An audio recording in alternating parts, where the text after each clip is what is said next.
Hey guys, Ben Hessel, Gym Free Fitness, gymfreeworkouts.com. Today we're talking about gluten because it keeps coming up. And unfortunately, I think this kind of gluten fad is here to stay. Some people are going to debate whether it's a fad or not, but here's the deal. People with celiac disease need to avoid gluten. It's an autoimmune disorder. They react to a protein called gliadin in the gluten, and it causes them to flare up. If you've ever met someone with that, they're in serious pain. And then there's a thing called non-celiac gluten sensitivity, and I've seen some debate as to whether this is a thing or not. I haven't actually looked into it enough to form my own opinion, but even still, it takes maybe 5 to 8% extra of the population. But 30 to 40% of people shop gluten-free. And the reason I bring this up is because, it affects your social life. Who wants to go out, or you probably want to go out with friends, and not be like, oh, sorry, I can't eat that. I can't try a bite of what you're having because I'm gluten-free. If that helps you kind of stay on track, whatever, but if it's impeding your life, you got to know what's really going on. What's really going on is that when people go gluten-free, they usually have a pretty crappy diet, and they're replacing a lot of that with more nutritious options. So it makes sense. Replace the crap, add the nutrients, it helps out. To look at even further, a lot of times people might replace their Starbucks coffee in the morning with 300 calories of sugar and a blueberry scone and maybe a cake pop or whatever else they sell there.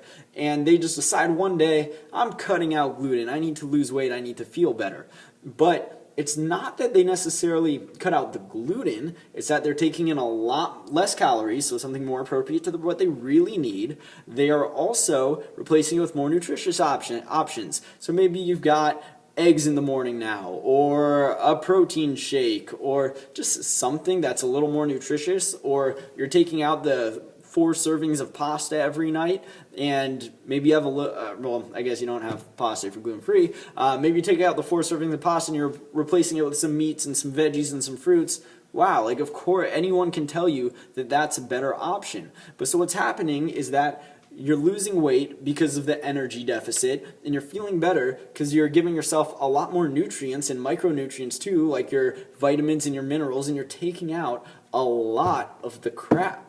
So that's where the benefit's coming from. The benefit's not coming from being gluten-free. So what you can do even is just try and reintroduce a little bit. You might find that just quality of life-wise, in terms of how easy it is on you too, that it's a lot more beneficial. Now, I think it's here to stay because this thing is hit so hard. If 30 to 40% of people are shopping gluten-free, if that number's really accurate, then heck, that's almost half. But what I want to teach you is that you can relax a little bit. And you can probably have a little bit of gluten. The issue is not letting all the kind of crap foods and the Pop-Tarts and the things with no real nutritional value sneak in at too high of a level. Keep it 80-20. If you can eat mostly just good, clean foods, and the rest of the time treat yourself a little bit, and you're not having stomach issues and you're not reacting bad to everything, then that's probably a more sustainable thing that you can do long term and not feel like you're just held down by gluten for the rest of your life.